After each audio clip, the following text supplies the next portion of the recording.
Sige, magandang umaga po sa lahat.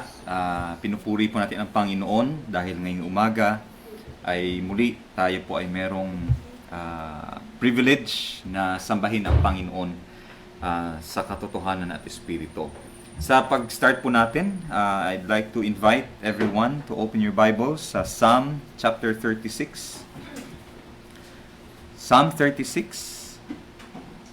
Babasahin po natin ang buong verses 1 through 12. Okay, Psalm 36, 1 to 12. And tayo po tumayo sa pagbigay galang sa salita ng Panginoon. Okay?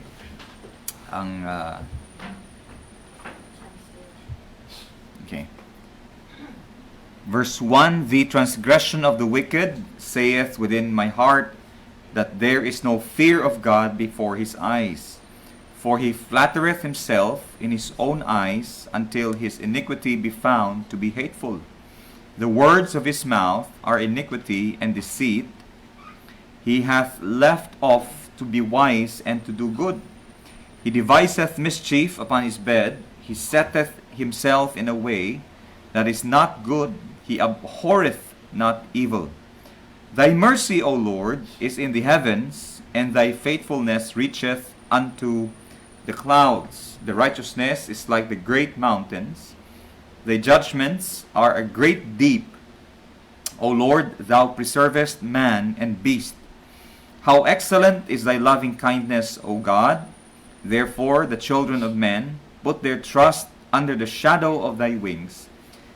They shall be abundantly satisfied with the fatness of thy house, and thou shalt make them drink of the river of thy pleasures.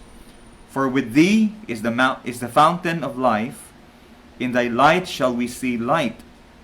O continue thy loving kindness unto them that know thee, and thy righteousness to the upright in heart. Let not the foot of pride come against me, and let not the hand of the wicked remove me. There are the workers of iniquity fallen. They are cast down and shall not be able to rise. Okay? Sa atin pong opening prayer, gusto ko pong request si Brother Rod. Brother Rod? Maraming salamat sa umaga ng Panginoon. Niloob ni Panginoon ang kasi sa Panginoon ang araw Panginoon. And that yan dito sa Panginoon. Tanggapin araw Panginoon para sa amin. Para sa buhay namin ito. Sa buhay Panginoon. At patuloy niya sana kami gabayan Panginoon. Dahil anak mo namin, mga kapatid Panginoon na si Kapitera, madami sa sakit Panginoon. Dalangin namin mga gamit na pagpapagaling sa kanyang kasi at pagpapagaling sa kanyang brother ng Kuya at sister Jose, papagaling ng Panginoon sa Panginoon.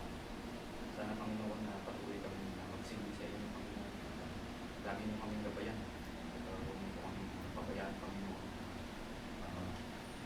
Aking Panginoon, masasama sa amin Panginoon. Maraming salamat sa mga natatanggap namin sa inyo Panginoon.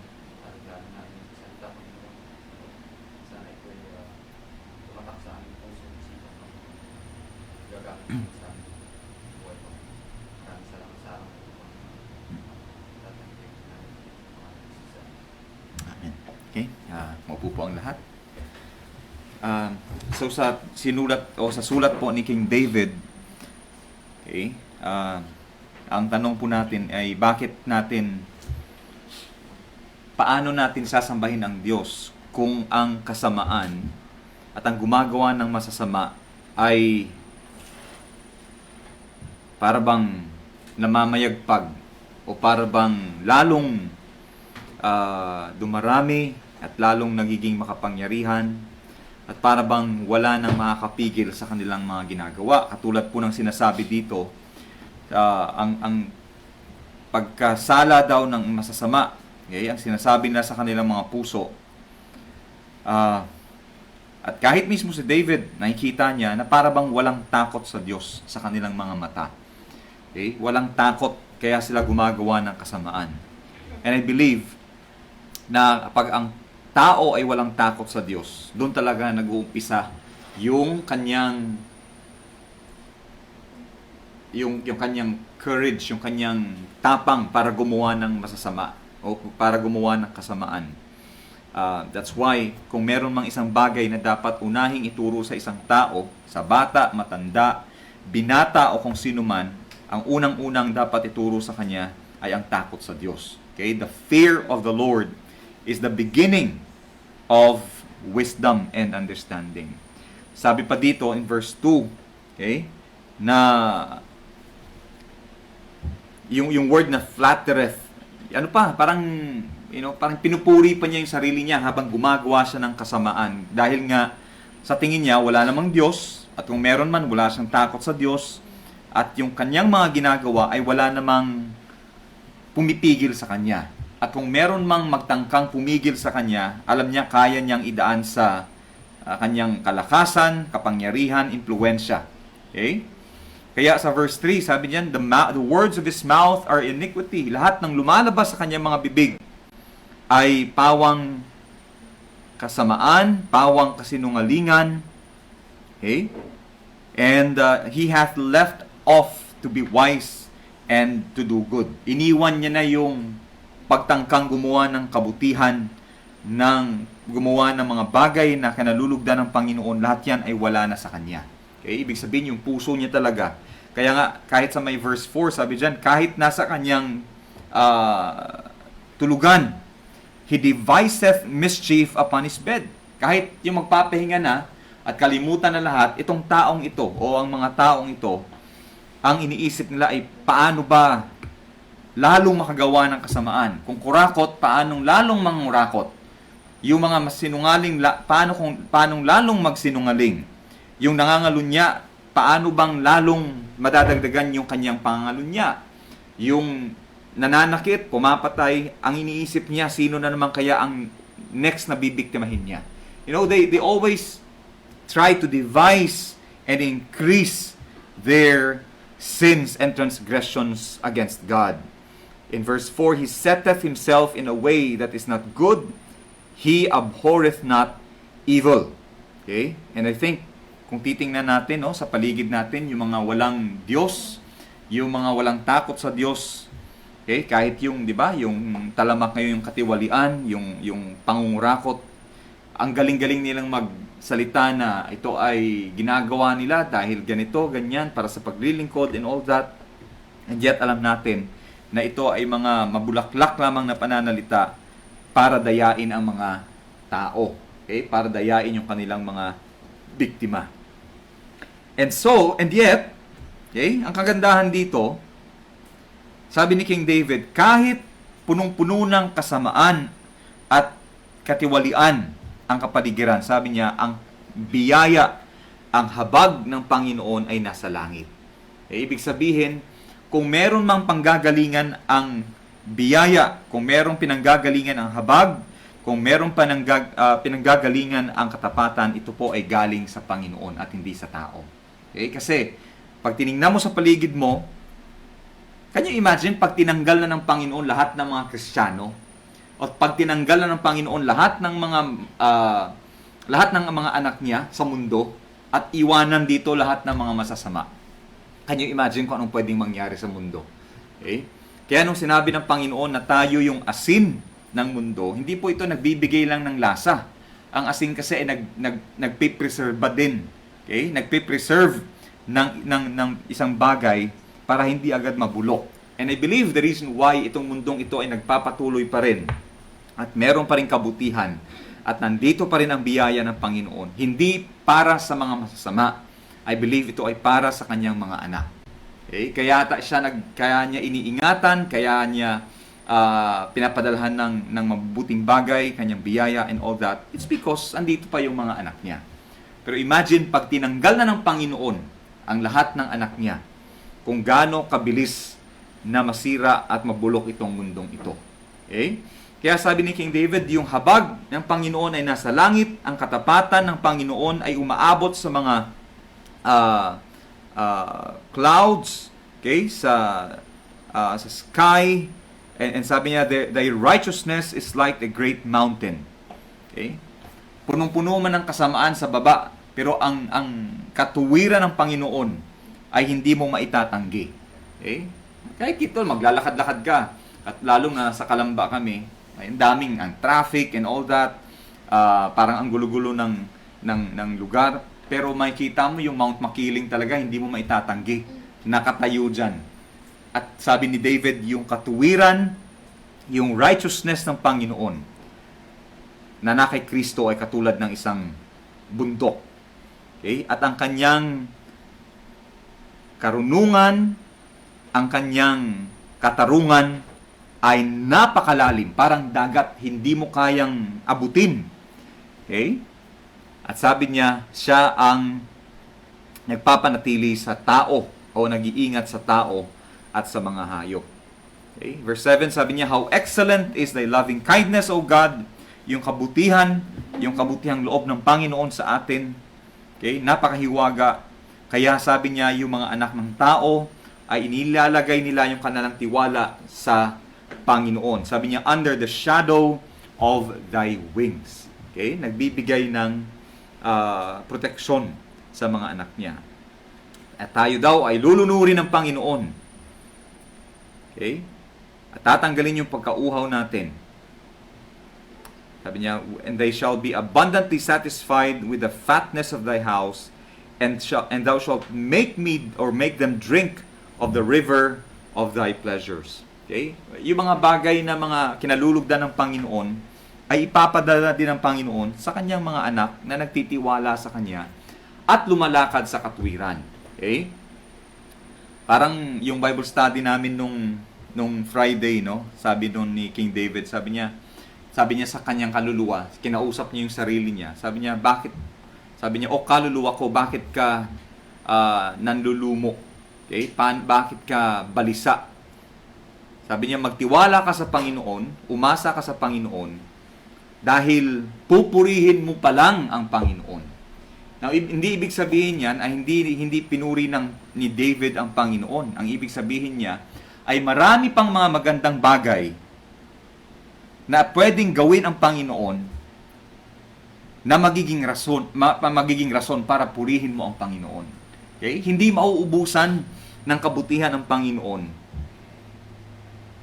Na ibig sabihin niyan ay hindi ka rin mauubusan o hindi rin mauubos ang pagpupuri natin sa Panginoon. Okay? Yun yung sinasabi ni David, yung mga bagay na kinalulugdan ng Panginoon ay parang agos ng tubig yan. Okay? Malulunod ka sa kabutihan ng Panginoon. Okay? Malulunod ka. Ikaw mismo magsasabing napakarami ng mga kabutihan ng Panginoon. Then sabi niya in verse 9, for with thee is the fountain of life, and in thy light shall we see light. Okay? Saan nanggagaling yung buhay? May mga taong buhay pa pero parang yung buhay nila parang patay na, no? Yung parang wala bang purpose, walang layunin, nawawalan ng meaning yung buhay. Okay? It's because malayo sila doon sa bukal ng buhay. Okay? And if you want to find meaning, kung gusto magkaroon ng purpose, ng meaning, ng saysay, ng silbi, ng layunin ang buhay mo, lumapit ka sa Diyos na siyang lumikha sa iyo kasi siya din ang nagbibigay ng purpose sa buhay mo. And sabi niya in verse 10, oh, continue thy loving kindness unto them that know thee, and thy righteousness to the upright in heart. Okay, panalangin ni King David, sabi niya, Panginoon, ipagpatuloy niyo ang inyong kabutihang loob, ang inyong kabutihan sa mga umiibig sa inyo at ang inyong katuwiran sa mga lumalakad sa katuwiran. Okay? Gusto mong ma-experience yung katuwiran, yung biyaya ng Panginoon, yung pag-ibig ng Panginoon. Sabi ni David, lumakad ka sa katuwiran. Okay? And then in verse 11, isa pang prayer niya, sabi niya, let not the foot of pride come against me. Panginoon, huwag niyong hayaan na yung mga yapak at hakbang na mga mayayabang, okay, ay manaig sa akin, sabi niya. And let not the hand of the wicked remove me. Sabi ni David din in one writing, sabi niya, And he shall be like a tree planted by the rivers of water, and he shall not be moved. Okay? Subukan man ng kaaway na tanggalin ka, nasaktan ka, nabunutin ka, pero pag ang Panginoon ang siyang nag-iingat sa'yo at siyang naglagay sa'yo dyan, hindi ka mabubuwal at hindi ka mabubunot ng kalaban. Now, binalikan niya. In the last verse, binalikan niya yung mga masasama. Sabi niya in verse 12, there are the workers of iniquity. Sabi niya, there are the workers of iniquity fallen. Sabi niya, yung mga gumagawa ng kasamaan ay babagsak din. Okay? Babagsak din yan. At mawawala din. They are cast down. At kapag sila ay ibinaba ng Panginoon, hindi na nila kayang tumayo ulit. Grabe, no? Kapag ang Panginoon ang siyang nagbaba sa tao, sa isang masamang tao, okay? Hindi niya na kayang bumangon ulit. Samantalang sa matuwid na tao, sabi ng Biblia, sabi niya, kahit 7 beses siyang madapa, kahit 7 beses siyang bumagsak, siya ay ibabangon pa rin ng Panginoon. Pero dito sa masama, sabi ng salita niya, pag siya ang nagbaba sa masasama, hindi na makakabangon yan. Okay? Kaya dito pa lang sa Psalm 36, may kita mo na napakaraming rason, okay, kung bakit natin dapat patuloy na sambahin ang Panginoon at pasalamatan ang Panginoon at luwalhatiin ang Panginoon. Dahil kahit napakarami at talamak ang kasamaan, ang Panginoon ay patuloy na nagpapala sa kanyang mga anak sa mundong ito. Okay? Kaya imbitahan ko po ang ating song leader at ang lahat na umawit sa Panginoon ng may pasasalamat sa ating mga puso.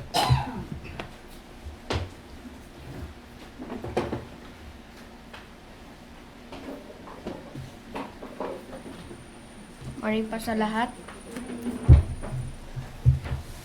Our first time is hymn number, wait lang.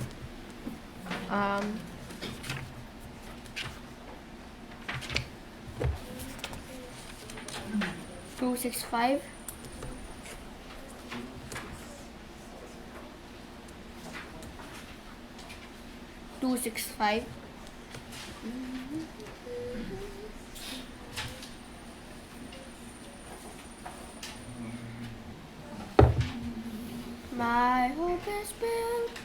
My hope is built on nothing less. Hymn number 265. Right now, sing. My hope is built on nothing less than Jesus' blood and righteousness. I dare not trust the sweetest frame, but wholly lean on Jesus' name. On Christ the solid rock I stand, all other ground is sinking sand. All other ground is sinking sand. When darkness seems to hide His face, I rest on His unchanging grace. In every high and stormy gale, my anchor holds within the veil. On Christ the solid rock I stand, all other ground is sinking sand. All other ground is sinking sand. His oath is covenant, His blood support me in the whelming flood. When all around my soul gives way, He then is all my hope and stay. On Christ the solid rock I stand, all other ground is sinking sand. All other ground is sinking sand. When He shall come with trumpet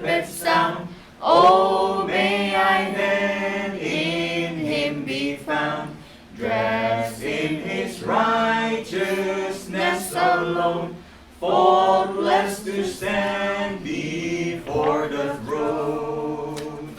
On Christ the solid rock I stand, all other ground is sinking sand.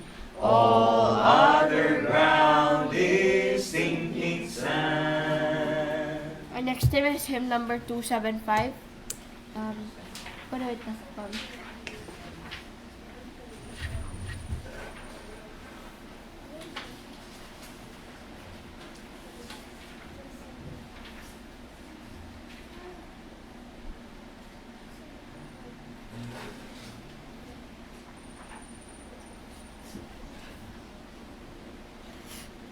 275.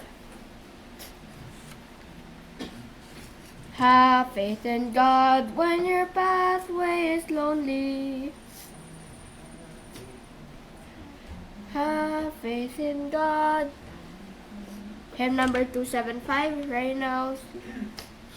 Have faith in God when your pathway is lonely. He sees and knows all the way you have trod.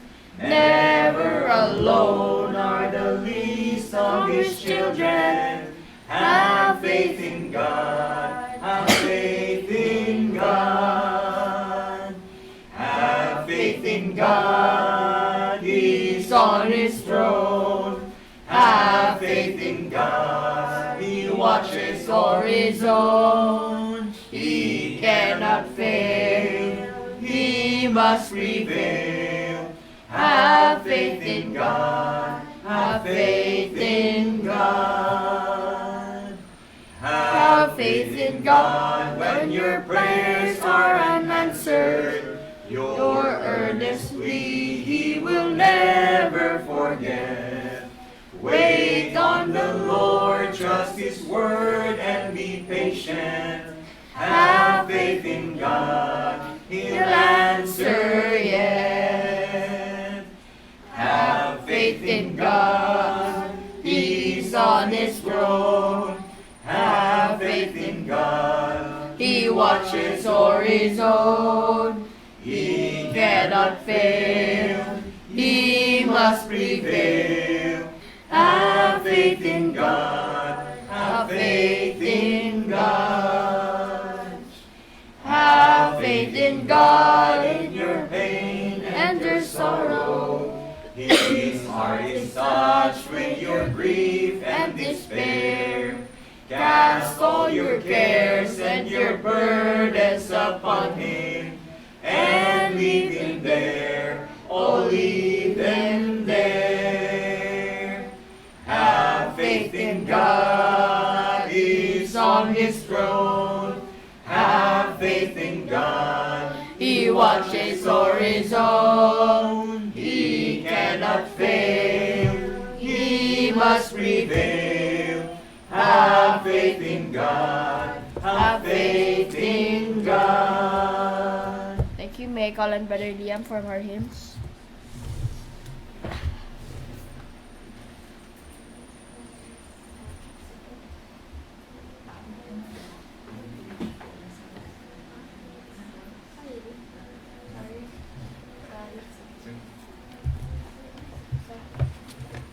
Morning sa lahat.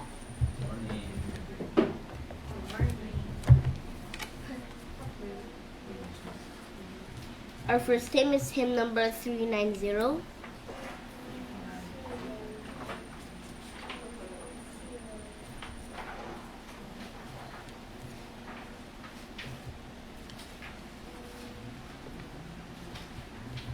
Now in thy praise, eternal King.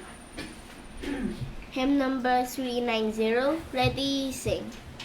Now in thy praise, eternal King, thee all my thoughts employ. While all these precious truths I sing, cast down but not destroy. Cast down but not destroy.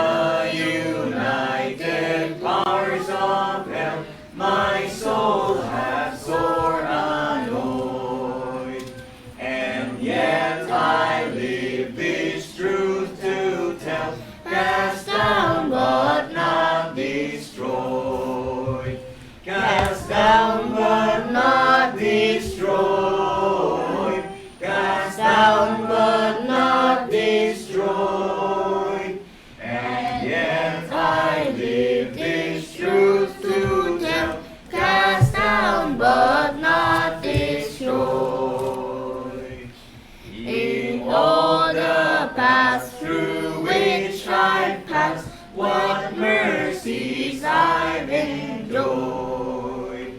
And this shall be my song at last, cast down but not destroyed.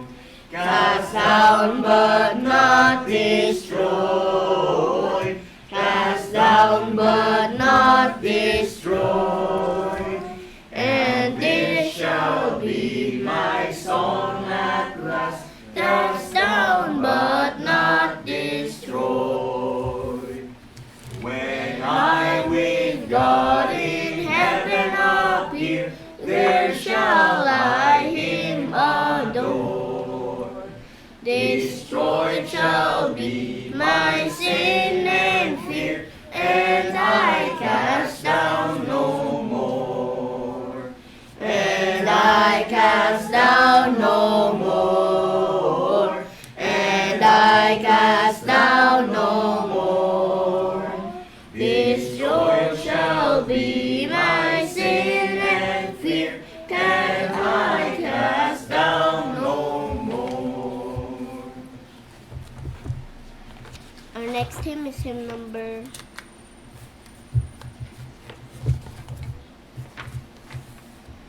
117.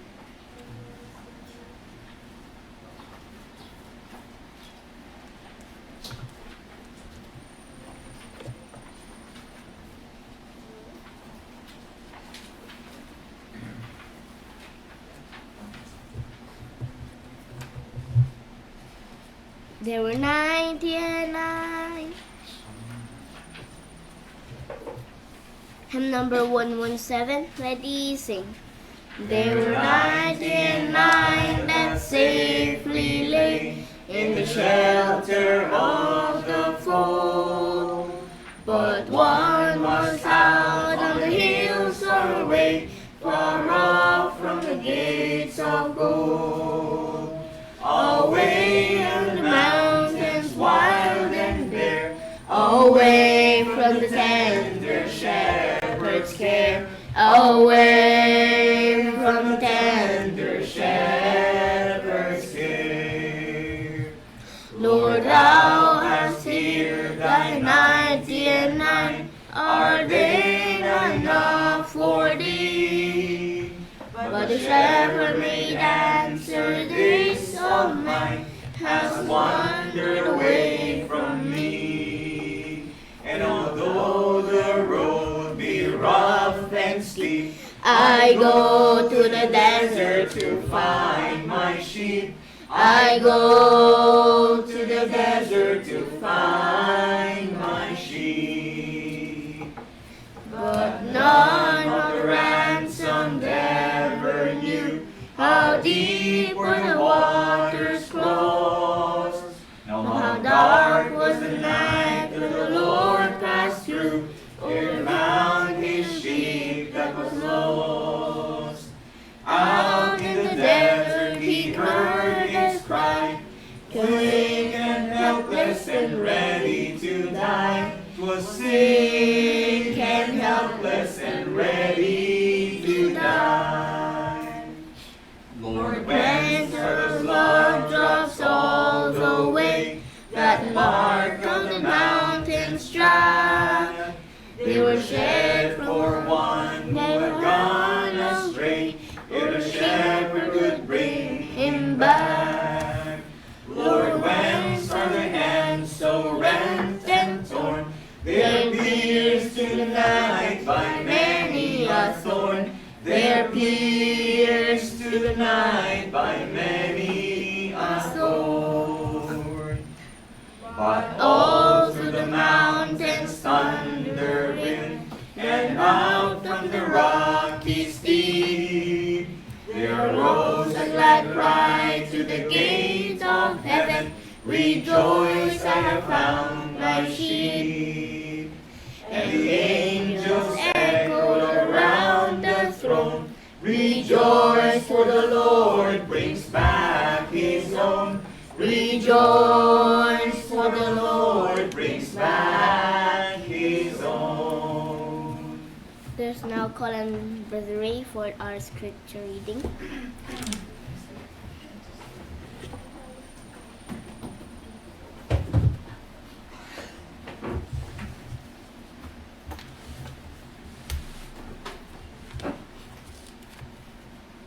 Magandang umaga po ulit sa lahat. So this time po we will proceed sa ating scripture reading sa book of Joshua chapter 4.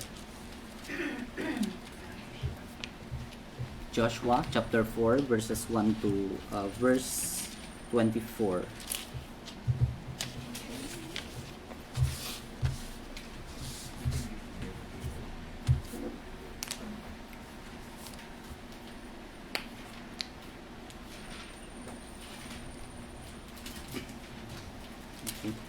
Joshua chapter 4, verse 1. And it came to pass, when all the people were clean passed over Jordan, that the Lord spake unto Joshua, saying, Take you 12 men out of the people, out of every tribe a man, and command ye them, saying, Take you hence out of the midst of Jordan, out of the place where the priest's feet stood firm, 12 stones, and ye shall carry them over with you, and leave them in the lodging place where ye shall lodge this night. Then Joshua called the 12 men, whom he had prepared of the children of Israel, out of every tribe a man. And Joshua said unto them, Pass over before the ark of the Lord your God into the midst of Jordan, and take you up every man of you a stone upon his shoulder, according unto the number of the tribes of the children of Israel. That this may be a sign among you, that when your children ask their fathers in time to come, saying, What mean ye by these stones? Then ye shall answer them, that the waters of Jordan were cut off before the ark of the covenant of the Lord. When it passed over Jordan, the waters of Jordan were cut off, and this stone shall be for a memorial unto the children of Israel forever. And the children of Israel did so as Joshua commanded, and took up 12 stones out of the midst of Jordan, as the Lord spake unto Joshua, according to the number of the tribes of the children of Israel, and carried them over with them unto the place where they lodged, and laid them down there. And Joshua set up 12 stones in the midst of Jordan, in the place where the feet of the priests which bear the ark of the covenant stood, and they are there unto this day. For the priests which bear the ark stood in the midst of Jordan until everything was finished, that the Lord commanded Joshua to speak unto the people, according to all that Moses commanded Joshua. And the people hasted and passed over. And it came to pass, when all the people were clean passed over, that the ark of the Lord passed over, and the priests in the presence of the people. And the children of Reuben, and the children of Gad, and half the tribe of Manasseh, passed over armed before the children of Israel, as Moses spake unto them. About 40,000 prepared for war passed over before the Lord unto battle, to the plains of Jericho. On that day the Lord magnified Joshua in the sight of all Israel, and they feared him as they feared Moses all the days of his life. And the Lord spake unto Joshua, saying, Command the priests that bear the ark of the testimony, that they come up out of Jordan. Joshua therefore commanded the priests, saying, Come ye up out of Jordan. And it came to pass, when the priests that bear the ark of the covenant of the Lord were come up out of the midst of Jordan, and the soles of the priest's feet were lifted up unto the dry land, that the waters of Jordan returned unto their place, and flowed over his banks, as they did before. And the people came up out of Jordan on the 10th day of the first month, and encamped in Gilgal, in the east border of Jericho. And those 12 stones which they took out of Jordan did Joshua pitch in Gilgal. And he spake unto the children of Israel, saying, When your children shall ask their fathers in time to come, saying, What mean these stones? And then ye shall let your children know, saying, Israel come over this Jordan on dry land. For the Lord your God dried up the waters of Jordan from before you, until ye were passed over, as the Lord your God did to the Red Sea, which he dried up from before us, until we were gone over, that all the people of the earth might know the hand of the Lord, that it is mighty, that ye might fear the Lord your God forever. So, I would like to share with you po yung gustong ituro sa atin no, ng binasa nating passage. So, our passage today, which is Joshua chapter 4, verses 1 to 24 po, it tells the story of Israel or the Israelites crossing the Jordan River. So, after po ng miracle na pinakita ng Panginoon sa kanila dito sa Jordan River, God commanded them to take 12 stones from the river, then set them up as a memorial.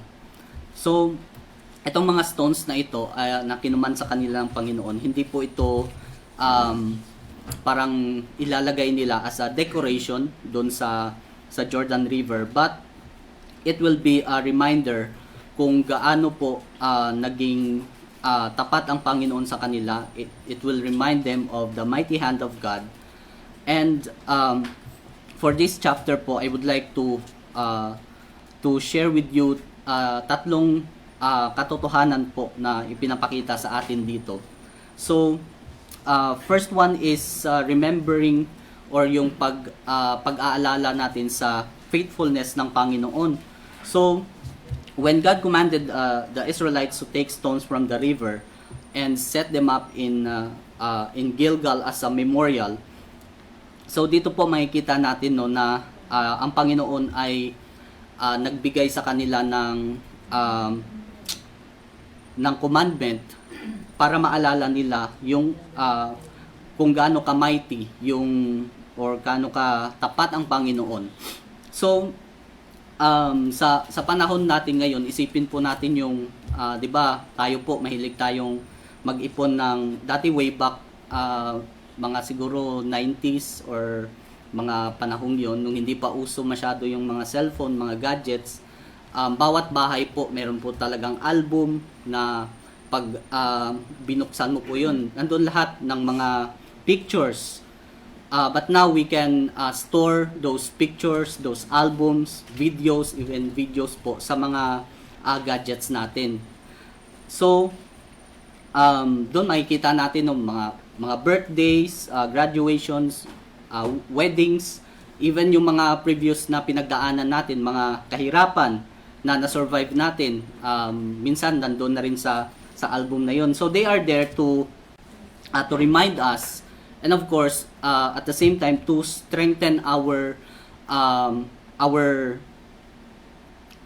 identity po. Kumbaga kung saan tayo nanggaling, kung ano yung mga pinanggalingan natin. And of course, when we try to look back to those pictures, those albums, it brings joy to us, di ba? Nakakagalak minsan na parang sasabihin natin nostalgic pag tinitingnan natin yung mga pictures na yon. In the same way, itong mga bato po na kinuman ng Panginoon, it serves as a memorial din para sa mga Israelites na kapag binalikan po nila, nakita nila itong mga bato na ito, it will remind them of the power of God, kung ano yung pinagdaanan nila before the Jordan River, before sila makapag-cross ng Jordan. It will remind them of the faithfulness of God. So, ang Panginoong Jesus po, He is our living stone. Diba siya yung ating remembrance. Siya yung nagpatunay na yung Panginoon po ay tapat. Yung dinanas ng Panginoon sa cross, it proves the faithfulness of God at sa pangako ng Panginoon that He will never leave us nor forsake us. So, bilang mga Kristiyano po, when we face yung mga bagong challenges sa buhay natin, yung mga transition, yung mga pagbabago sa buhay natin, lalo na po sa panahon natin ngayon, maraming nagbabago na kung titingnan po natin, balikan natin, ay parang iisipin natin lagi na mas okay pa yung mga nangyari noon. Pero ito po yung hindi kasi natin makokontrol yung pagbabago lalong-lalo na po yung mga challenges, kasi pabago-bago yung challenges na kinakaharap natin. So every time we face new challenges po at mga transition sa buhay natin, let us not forget na kung paano ba nag-provide ang Panginoon para sa atin. Mga panahong pinagaling tayo ng Panginoon sa mga karamdaman natin, nung mga panahong niligtas tayo ng Panginoon sa mga kapahamakan. Kasi yung mga panahon na yun po yung magfu-fuel sa ating faith sa Panginoon. Yun yung magbabalik sa pagtitiwala natin sa Panginoon na i-remind tayo na tapat po ang Panginoon sa buhay natin. So, second truth po na gusto kong i-share sa atin is yung pagsunod natin sa leadership ng Panginoon, sa paglilid ng Panginoon sa atin. So, we see in this story na yung mga priest, they stood in the middle of the river with the ark hanggang sa lahat po ay makatawid sa Jordan River. So, ginamit din ng Panginoon itong moment na ito to exalt or to magnify Joshua as their leader. So, dito makikita natin na yung Panginoon ay nagtalaga ng mga tao to lead the people, to guide the people, to let the people know that it's okay to cross the river because it is safe. So, 'di ba pag yung bata po natututong nag-aaral na lumangoy or hindi pa marunong lumangoy, yung parents pag nandoon na sa pool tapos sasabihin sa bata na okay lang yan, tumalon ka, akong bahala sa iyo, 'di ba? Kahit yung isang bata na hindi marunong lumangoy, makakaramdam po yun ng assurance na nandyan yung parents niya sa water na yan to save him kung ano man po yung mangyari, inaalalayan siya, na susuportahan siya. And yung pinakita po ng Panginoon dito is exactly like that, na parang hindi lang sila tinulak ng Panginoon na sige tumalon kayo sa Jordan River, akong bahala sa inyo. Hindi lang siya yung parang tinulak sila. Kumbaga nag-set ang Panginoon ng maglilid sa kanila, ng mag-guide sa kanila, ng example na safe na makatawid sila. And not only that, yung mga priest po ay hindi sila umalis doon hanggang sa lahat po ay makatawid na. So, this will remind us of Jesus Christ po, who is our great high priest. So, Jesus Christ has gone before us. Diba? Si Jesus Christ yung nag-suffer bago pa tayo, although nag-suffer na din tayo, but yung suffering ni Jesus Christ po is to follow the will of God. So, kumbaga, nauna yung Panginoon na mag-suffer para sa Panginoon, sa kanyang Ama. Nauna yung Panginoong Jesus na mamatay and nabuhay para sa Ama natin sa langit. And despite those suffering, temptation, sa kamatayan na yon, Jesus Christ came out victorious, nagwagi po ang Panginoon, which is reminder for us, a great reminder na bilang si Jesus Christ, bilang ating great high priest who gone before us with those sufferings, temptations, and death, tayo din po ay confident dapat to follow His life, to follow yung faithfulness na ipinakita ng Panginoong Jesus. So, kasi yung buhay natin dito sa mundo, parang ano po yan parang tatawid ka sa nagraragasang tubig. Kasi naalala ko dati po, yung nandun kami sa lugar ng father ko. So every time na papasok kami ng school tapos sobrang lakas ng ulan, kailangan mong tawirin yung sapa na sobrang lakas ng tubig kasi bumabaha. Although may mga parang tulay naman siya na mga kawayan na pinagsama-sama, pero nasisira din po yun ng baha sa sobrang lakas. So kami po, para makapasok, babalutin namin yung damit namin sa loob ng plastic ng abono o fertilizer, tapos tatapon namin sa kabila, tapos lalanguyin namin yun. So nakakatakot talaga siya kasi sobrang lakas. And not only that, yung gilid po ng sapa na yun is mga kawayan yung nakatanim. So kung kung medyo mahina ang loob mo, ay tatangayin ka ng agos at sasabit ka doon sa mga kawayan. So imagine yung mga tinik-tinik po noon. So yung buhay po ng isang Kristiyano is minsan tulad po niyan, yung tipong parang hindi ka sigurado sa lalakbayin mo. Yung step mo outside sa comfort zone mo, hindi sigurado kasi susunod ka sa Panginoon, uncertain, 'di ba, nakakatakot. But this reminds us, itong passage na ito, na Jesus Christ who gone before us, who followed our Father in heaven with this faithfulness sa lakad na yon, it will give us an encouragement po na yung Panginoon andyan lang, 'di ba? Kung iniisip natin na baka pag pinasok ko yung pagiging buhay Kristiyano, yung pagiging matuwid na buhay ay nakakatakot. Iwanan ko yung mga bagay na nakapagpasaya sa akin, malulungkot ako, mawawalan ako ng mga kaibigan, mawawalan ako ng trabaho. Nakakatakot siya isipin. Pero Jesus Christ reminded us na kapag sumunod ka sa akin, kapag lumakad ka sa matuwid na buhay, andyan ako naghihintay para sa iyo at hindi kita pababayaan. Yun po yung assurance ng Panginoon. And lastly po, I would like also to share about yung pag-share po ng testimony ng Panginoon. Dito sa binasa natin, sinabi ni Joshua dito sa mga Israelites, kapag nagtanong ang inyong mga anak, sabi niya, "What mean ye by these stones?" Ano po ibig sabihin ng mga batong ito? Bakit may mga bato dito? Then, they must tell the story of God's mighty hand. So, sasabihin nila kung bakit nandyan yung bato na yan dahil sa kapangyarihan ng Panginoon na ipinakita at ipinaranas po sa kanila. So, siguro, yung iba sa atin naka-experience or not all, but some of us have already experienced na binabasahan po ng mga bedtime stories, diba? Yung mga books, mga fairy tales. But imagine yourself bilang isang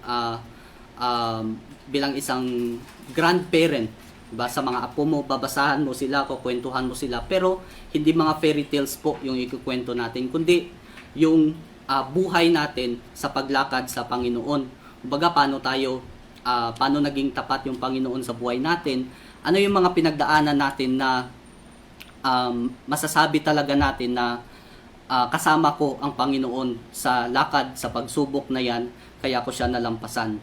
So, mga ganong kwento po yung naibabahagi natin sa ating mga anak, sa ating mga apo. It reminds us of Jesus Christ po sa Acts chapter 1 verse 8. Sabi po niya, "You shall be witnesses unto me." So, yung pag-share po ng mga testimonies natin, yung mga kwento ng buhay natin ng katapatan ng Panginoon, hindi lang po siya optional. Yung pag-share natin ng salita ng Panginoon, hindi po siya optional. It's our calling po. Si Jesus Christ mismo yung nagsasabi na tayo po dapat ay maging witnesses unto our Lord Jesus Christ. Kasi pag tayo po ay nanahimik, 'di ba, hindi natin share yung salita ng Panginoon, namuhay man tayo ng sabihin nating magandang buhay sa mata ng mundo. Pwedeng maalala po ng mga anak natin, mga apo natin, yung achievement natin sa buhay, pero hindi nila kilala yung Diyos na sinasamba po natin. Kasi hindi natin kinikwento sa kanila kung paano naging tapat yung Diyos sa buhay natin. In closing po, I would like to remind us na itong 12 stones, it could remind us as Christians to remember what God has done, kung ano yung ginawa ng buhay ng Panginoon sa buhay natin, to follow the leading of God, and to share His mighty works sa buhay natin. And yung challenge po sa atin dito is anong memorial ang maiiwan natin sa ating susunod na henerasyon pag tayo po ay nawala. kumbaga sa mga anak natin, sa mga apo natin, anong stones ba, anong marker ba yung pwede nating maiwan sa kanila na masasabi talaga nila na ang buhay po ng lolo ko, ang buhay ng parents ko ay testimony ng katapatan ng Panginoon. So, with that, I would like din sa or verse na binasa natin sa passage na ito sa Joshua chapter 4 verse 24, that all the people of the earth might know the hand of the Lord, that it is mighty, that ye might fear the Lord your God forever. So ito po yung tema ng binasa nating passage, yung pag-alala sa katapatan ng Panginoon para po magkaroon tayo ng reverential fear. Hindi lang tayo, kundi yung mga susunod pa po sa atin. So, that's all I would like to share po sa binasa nating passage. Let's call our next song leader, Brother Liam.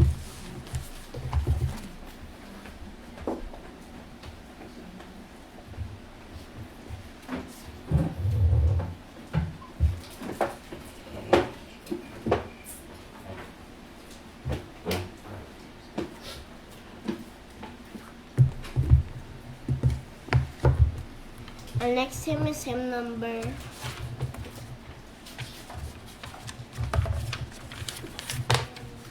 77.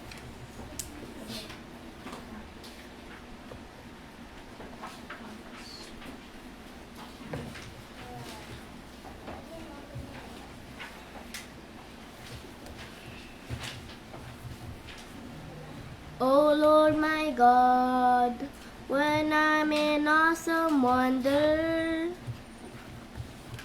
Hymn number 77. Ready, sing. O Lord my God, when I in awesome wonder consider all the worlds thy hands have made, I see the stars, I hear the rolling thunder, thy part throughout the universe displayed. Then sings my soul, my Savior God, to thee.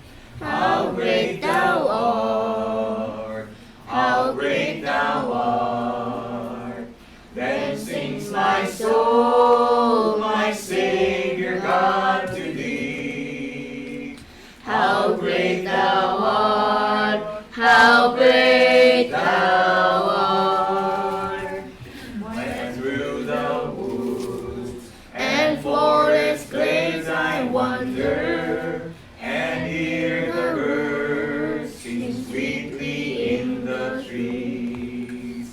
When I look down from lofty mountain grandeur, and hear the brook, and feel the gentle breeze, then sings my soul, my Savior God, to thee. How great thou art, how great thou art. Then sings my soul, my Savior God, to thee. How great thou art, how great thou art. And when I think that God his Son us sparing, sent him to die, I scarce can take it in. That on the cross, my burden gladly bearing, he bled and died to take away my sin. Then sings my soul,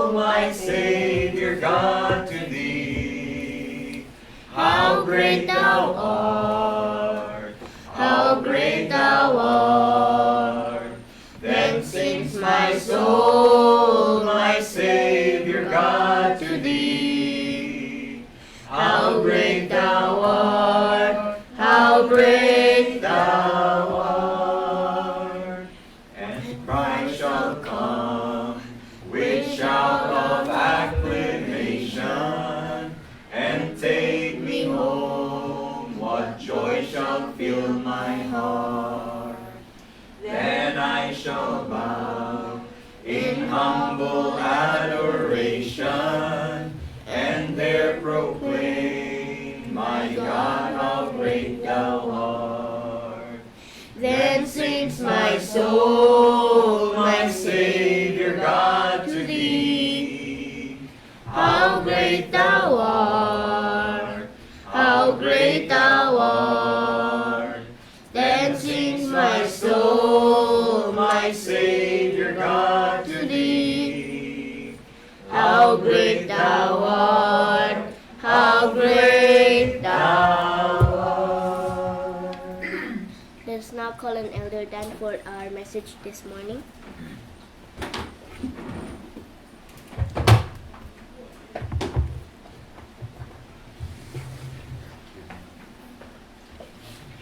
Okay, muli po, magandang umaga sa lahat. At aniyahan ko po ang lahat na buksan ang kanilang mga Biblia sa 1 Samuel chapter 9. At tutuloy po natin ang ating pag-aaral sa aklat po ng Samuel. 1 Samuel chapter 9, 1 hanggang 27. Okay, babasahin ko po ito lahat sa inyo, no? Okay, 1 Samuel chapter 9, 1 to 27. Ito po ay patungkol sa paghirang ng kauna-unahang hari ng Israel, okay, na si Saul. Verse 1, Now there was a man of Benjamin whose name was Kish, the son of Abiel, the son of Zeror, the son of Bechorath, the son of Aphiah, a Benjamite, a mighty man of power. And he had a son whose name was Saul, a choice young man and a goodly, and there was not among the children of Israel a goodlier person than he. And from his shoulders and upward he was higher than any of the people. And the asses or the donkeys of Kish, Saul's father, were lost. And Kish said to Saul, his son, Take now one of the servants with thee, and arise and go seek the asses. And he passed through Mount Ephraim, and passed through the land of Shalisha, but they found them not. Then they passed through the land of Shalim, and there they were not. And he passed through the land of the Benjamites, but they found them not. And when they were come to the land of Zuph, Saul said to his servant that was with him, Come, let us return, lest my father leave caring for the asses, and take thought for us. And he said unto him, Behold, there is in this city a man of God, and he is an honorable man. All that he saith cometh surely to pass. Now let us go thither. Peradventure he can show us our way that we should go. Then said Saul to his servant, But behold, if we go, what shall we bring the man? For the bread is spent in our vessels, and there is not a present to bring to the man of God. What have we? And the servant answered Saul again and said, Behold, I have here at hand the fourth part of a shekel of silver, that will I give to the man of God to tell us our way. Before time in Israel, when a man went to inquire of God, thus he spake, Come, and let us go to the seer. For he that is now called a prophet was before time called a seer. Then said Saul to his servant, Well said, come, let us go.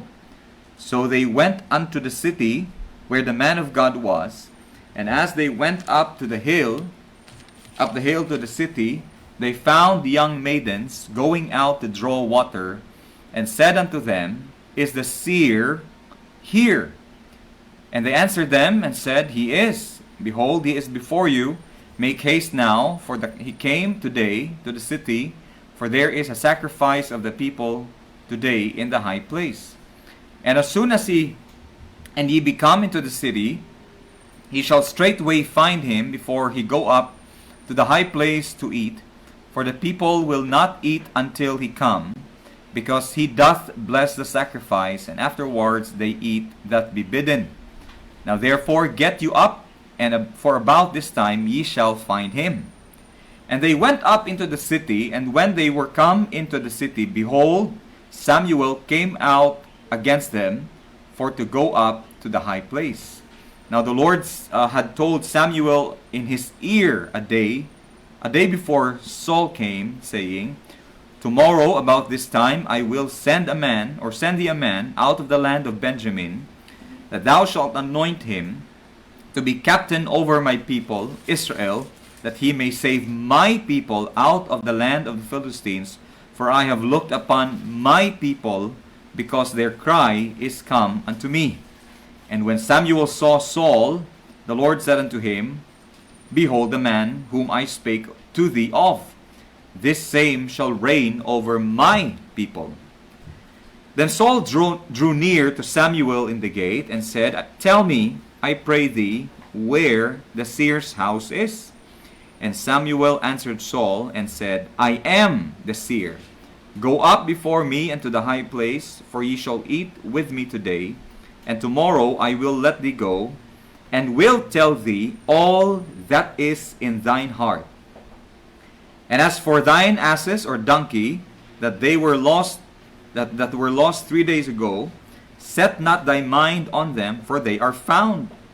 And on whom is all the desire of Israel? Is not on thee and on all thy father's house? And Saul answered and said, Am not I a Benjamite, of the smallest of the tribes of Israel, and my family the least of all the families of the tribe of Benjamin? Wherefore then speakest thou so to me? And Samuel took Saul and his servant, and brought them into the parlor, and made them sit in the chiefest place among them that were bidden, which were about 30 persons. And Samuel said unto the cook, Bring the portion which I gave thee, of which I said unto thee, Set it by thee. And the cook took up the shoulder, and that which was upon it, and set it before Saul. And Samuel said, Behold, that which is left, set it before thee, and eat. For unto this time hath it been kept for thee, since I said, I have invited the people. So Saul did eat with Samuel that day. And when they were come down from the high place into the city, Samuel communed with Saul upon the top of the house. And they arose early, and it came to pass about the spring of the day, that Samuel called Saul to the top of the house, saying, Up, that I may send thee away. And Saul arose, and they went out both of them, he and Samuel abroad. Last verse. And as they were going down to the end of the city, Samuel said to Saul, Bid the servant pass on before us. And he passed on. But stand thou still a while, that I may show thee the word of God. Okay? May the Lord bless the reading of His word. Tayo po'y manalangin.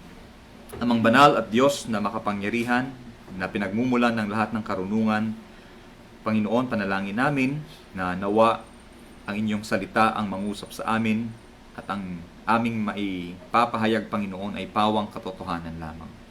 Panalangin ko po, Panginoon, na tulungan nyo ang aking mga kapatid kay Kristo, na kanila pong matanggap at maunawaan ang inyong salita. At panalangin ko din, Panginoon, na pagpalain niyo po ako, na kayo lamang ang maitaas at katotohanan lamang ang maipapahayag sa pulpitong ito. Salamat, Panginoon, sa pangalan ni Jesus. Amen. So ngayong umaga po, ang ating pong mensahe ay may pamagat po na a king after man's own heart. Okay? Na in contrast, na kung kukumpara natin kay King David, ay tinawag na the king after God's own heart. Okay? So dito may kita natin na ang haring natanggap ng mga Israelita ay yung haring galing po sa kanilang mga puso, o sila mismo ang nag-decide na ito yung haring gusto naming maghari sa amin. Okay? Si Saul, yung isang case, by the way, hindi po yan Santo Niño, ha? Yan po ay silhouette o shadow lamang ng hari na dinidescribe kanina sa ating binasa. Ito yung si Saul, yung case ng hari na para bang sasabihin mo na inutusan lang bumili ng suka, pag uwi niya hari na. Kasi makikita niyo po sa binasa natin na wala pong kamuwang-muwang itong si Saul sa kung paano bang inihanda siya ng Panginoon nang naaayon doon sa hiningi ng mga Israelita. Okay? Kaya pag sinabi nating yung hari na inihalal o pinili ng base sa kalooban ng mga tao, gusto ko pong ipakita sa inyo na ano ba ang kalalabasan kapag yung niloob natin ay hindi po naayon sa kalooban ng Panginoon. Okay? Pwede bang yung isang bagay na ginusto natin, na hindi natin ipinanalangin, na hindi natin hiniling sa Panginoon, na hindi galing sa Panginoon, ay magdadala ng kabutihan at magdadala ng kaluwalhatian sa pangalan ng Panginoon? Pwede kayang mangyari yun. Okay? Now, kung mapapansin nyo, kadalasan, yung makikita nyo pag pinopost no, sa mga newspaper o sa Facebook, yung hiring, di ba? Sabihin nila, we are hiring. Minsan ka lang makakatagpo na ang requirement ay nakalagay ay may takot sa Diyos. Okay? Minsan lang. Kadalasan, mapapansin nyo, ay puro pang physical yung hinahanap. Okay? Pleasing personality, lalo na kung haharap sa mga customer. Okay? Sasabihin nila, ganito yung educational background, ganito yung experience, ganito yung skills. Pero most of the time, I would say 99% of the time, ang hinahanap talaga ay mga pang-physical at academic at work-related na mga requirements. At napakadalang na makahanap ka na ang hinahanap nila unang-una ay yung taong tapat at may takot sa Diyos. Okay? Napakadalang lang.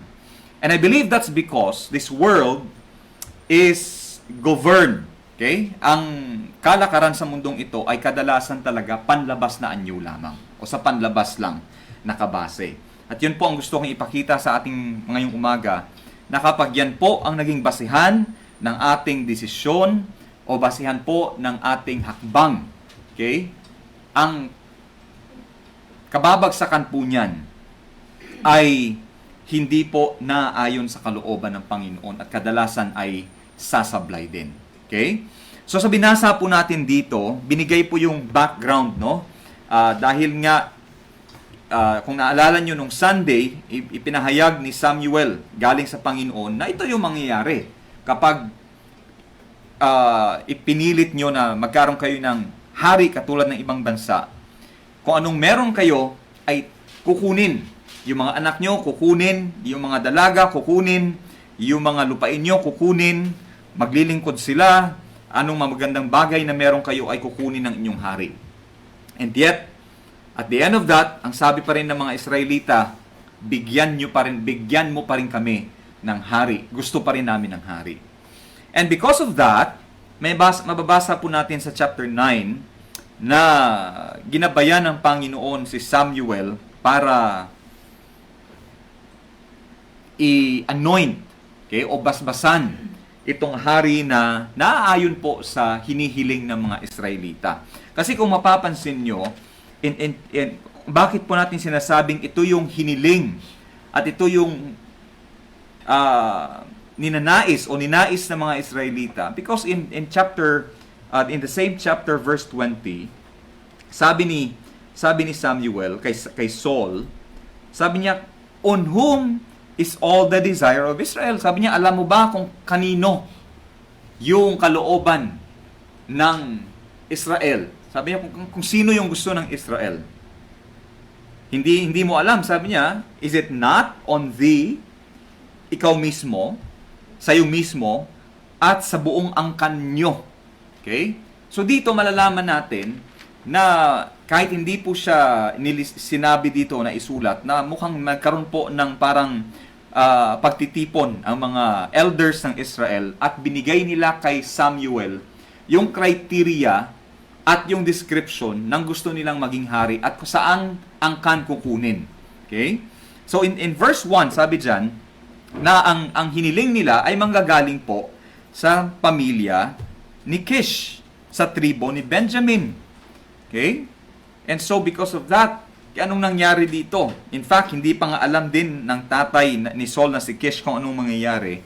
Kasi ang sabi niya lang, sabi niya sa anak niya, pinatawag niya, sabi niya, anak, yung ating donkey, okay, yung ating mga alagang hayop ay nawawala.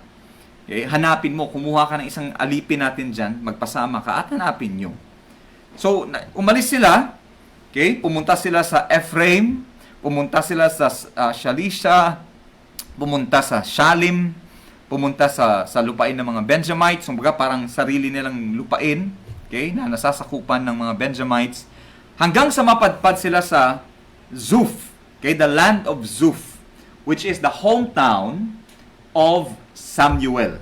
Ito na po yung parang pinaka-hometown ni Samuel, dahil si Zuph ay napabilang po sa kalululuhan ni Samuel. Okay, napadpad sila doon, hindi pa rin nila mahanap.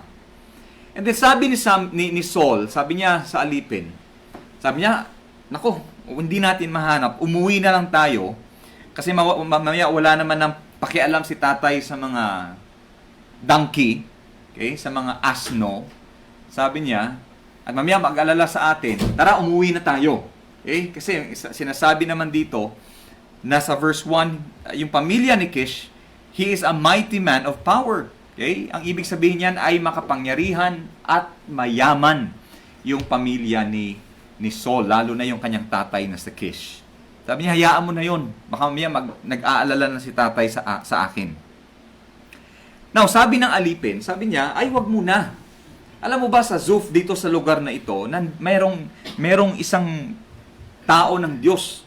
Sabi niya, may isang tao ng Diyos dito at pwede natin siyang tanungin para gabayan tayo kung saan tayo dapat pumunta para mahanap natin yung nawawalang hayop. Ang sagot ni Saul, sabi niya, ay nako, paano yan? Okay, paano kaya yan? Wala na tayong maibibigay doon sa tao ng Diyos o propeta. Wala na, naubos na lahat ng pagkain natin. Now, sabi ng alipin, sabi niya, meron pa dito natitirang pilak. Okay? Ito na lang yung ibigay natin at puntahan natin at kausapin natin para gabayan tayo nito. Okay? Sabi ni Saul, sabi niya, mukhang maganda naman yung plano mo. Sabi niya, tara, puntahan natin. Okay? Ang tawag sa isang tawag po sa propeta ay seer. Okay? Ito yung mga taong alam nila yung kalooban ng Panginoon dahil kinakausap sila ng Panginoon. Okay? Ganyan po si Samuel dito. Okay? Sabi niya, tara, puntahan natin. Nang pumunta sila, okay, napagtanungan nila yung mga kababaihan sa well. Okay? Yung sa balon. Napapansin nyo, laging may mga natatagpo ang mga kababaihan sa balon. Nang naghahanap ng mapapangasawa para kay Isaac, okay? Ang napagtanungan ay yung mga kababaihan sa lugar, nasa balon. Nung si Moses, 'di ba? Nung pinalaya sa Egypt, yung tumulong sa kanya ay yung mga kababaihan din sa balon. Si Jacob. At naalala niyo din, si Jesus Christ, meron din siyang sariling encounter sa Samaritan woman, at Jacob's well. Okay, I'm not sure what exactly or the significance of this, but I think it was the guiding hand of God na nagbigay sa kanila ng direksyon ng gabay para makapagtanong sa mga tamang tao. Okay? So sinabi sa kanila, oy, andito ngayon si Samuel, okay, mag-aalay kasi ng alay para sa Panginoon at may handaan doon. Puntahan nyo kasi hindi ang mga tao doon hindi kakain hanggat hindi nababasbasan ni Samuel yung mga pagkain. Naglalakad-lakad sila hanggang sa natagpuan nila si Samuel. At ang unang tanong pa ni Saul, sabi niya kay Samuel, kilala mo ba itong tao ng Diyos na ito? Kilala mo ba itong taong ito? No, hindi niya alam. Ang napagtanungan pala niya ay mismong si Samuel na. Okay? And because of that, okay, the next thing that happens, yung palang akala ni Saul na sila ay naliligaw lang, yung pala ay may divine direction ng Panginoon.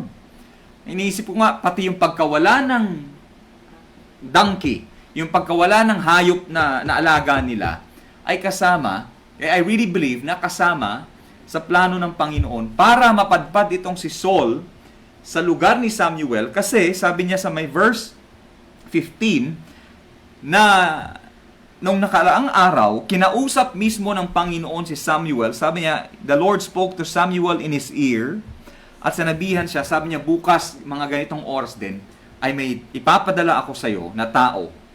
Okay? Galing sa tribo ni Benjamin. Yun yung babasbasan mo na maging hari, maging leader ng aking bayan para iligtas ang aking bayan. Okay? Dahil na ang kanilang mga iyak at hinagpis ay nakarating sa akin. Okay? So what seemed to be an accident for Saul was actually part of the providence as instructed and as designed by the Lord. Panginoon mismo ang gumawa ng paraan, no, para makarating si Saul. Pero I would reserve that pa sa next Sunday. Ay, ano na pala, no? Or the next message, ang Lord willing, ang magiging mensahe naman natin sa next time is the divine providence. But for now, I would just want us to focus doon sa description about dito sa hari na hiniling ng mga tao. Okay? So, nag-meet itong si Samuel, nag-meet si Samuel and si Saul. Tapos, kinausap ni Samuel nga si Saul. Sabi, hindi mo ba alam na ikaw ang hinihiling ng bayan ng Israel? Na dapat yung hari nila ay manggaling sa tribo ni Benjamin at yan ay manggagaling sa pamilya niyo. Mismong si Samuel hindi maintindihan. Sabi niya, ako ay ilang taon na akong judge ng Israel. Okay? Tapos ikaw, galing ka sa pamilya ni Benjamin. Ang pinagkaiba lang natin ay pogi ka, matangkad ka. Pero ako yung pinili ng Panginoon. Siguro in the mind of Samuel, nagtataka din si Samuel. But anyway, the Lord spoke to him. At sabi niya, yun yung pinadala ko, or yun yung sinabi kong ipapadala ko sa iyo, Samuel. You anoint him. Okay? Hanggang si Saul at ang kanyang alipin, kumain, and all that. And then hanggang sa natulog si Saul doon, and then kinabukasan ay yun na nga, at inanoint ni Samuel si Saul. I'll not go through the details kasi i-reserve natin yan for next time. Pero kung mapapansin nyo, I just want you to, gusto ko lang po matutunan natin kung ano po ba ang kahihinatnan kapag ang kalooban ng tao ay hindi naayon sa kalooban ng Diyos. Okay? Ngayon, magtatanong kayo, Pastor, hindi ba kalooban ng Diyos yan? Kasi nga, siya mismong gumawa ng paraan na makapunta si Saul sa lugar ni Samuel at mismong ang Panginoon pa ang nangusap kay Samuel at sabihin na bukas may ipapadala ako dyan. Okay? Hindi kaya kalooban ng Panginoon yan. I don't think that Saul is the man after God's own heart. Hindi ako naniniwala, base sa nabasa natin, na si Saul yung pinili ng Diyos para sa Israel. Kaya lang, dahil nga ipinagpilitan nila na gusto nila ng hari na galing sa bayan o pamilya ni Benjamin, galing sa pamilya ni Kish, alam nyo, in the providence of God, siya na rin mismo ang naggumawa ng paraan para matupad yung hinihiling nila. Okay? Now, let me give you the portrait of a king after man's heart. Ano yung larawan ng hari nang naayon sa kalooban ng tao. Okay? Now, kung mapapansin natin, and I'd like you to see later on na ang tao talaga pwede siyang mag-decide. At kapag ang biyaya ng Panginoon ay wala doon sa puso niya, sa isip niya, kapag siya ay nag-decide, okay? At yung kanyang mga hiniling ay taliwas at kontra sa kalooban ng Panginoon, makikita po ninyo yung kalalabasan niyan. Okay? So the first description, okay? Para bang pag may nakagawa ng krimen, tapos ikaw yung witness, kadalasan, since wala pa naman noon, kapag walang CCTV, at ikaw mismo nakita mo yung suspect, ang gagawin niyan, ipapa-describe sa'yo at magkakaroon ng sketch para hindi man identical, at least magkaroon sila ng idea kung anong klaseng tao, ano itsura ng taong hahanapin nila. Okay, so I'll give you a sketch of King Saul. Kasi wala naman tayong picture ni King Saul, but I'll give you a description. Okay, why the Israelites chose him? Ano yung naging basehan nila? Number 1, power and prominence. Okay, kapangyarihan, okay, at pagiging tanyag. Ang kanyang yung kanyang influence ng kanyang pamilya. Which shows us in chapter 9 verse 1, sabi dyan, he was of the tribe of Benjamin, the son of Kish. And this Kish, yung tatay niyang si Kish, he is a mighty man of power. Okay, a mighty man of power. Na kahit sa panahon ng mga Philistines, na sila ay sinakop ng mga Philistines, at halos lahat ng mga tao ay naghihirap, yung pamilya ni Kish ay nanatiling makapangyarihan at maimpluwensya. In fact, yung word na power dito, ang ibig sabihin po niyan, hindi lang makapangyarihan, kundi mayaman. A man of wealth. Now, hindi ko alam paano sila nakalikom ng ganyang kayamanan sa gitna ng pagsakop ng mga Philistines. I don't know. But it shows that the basis of the choice, ang basihan ng pagpili ng mga Israelita, ay dahil si Saul ay galing sa pamilyang makapangyarihan at maimpluwensya. Okay, a man of power. Now, ang tanong dyan is, kung si Kish ay makapangyarihan, totoo din kaya, pwede mo din kayang sabihin na si Saul ay makapangyarihan din at maimpluwensya din. Kasi hindi porket ang tatay ay makapangyarihan at maimpluwensya, hindi ibig sabihin niya automatically yung anak ay ganun din. Na kapag sinabi mo yung tatay ay madiskarte, matalino, marunong, hindi automatically ibig sabihin niya yung anak niya ay ganun din. Okay? I don't think so. Okay?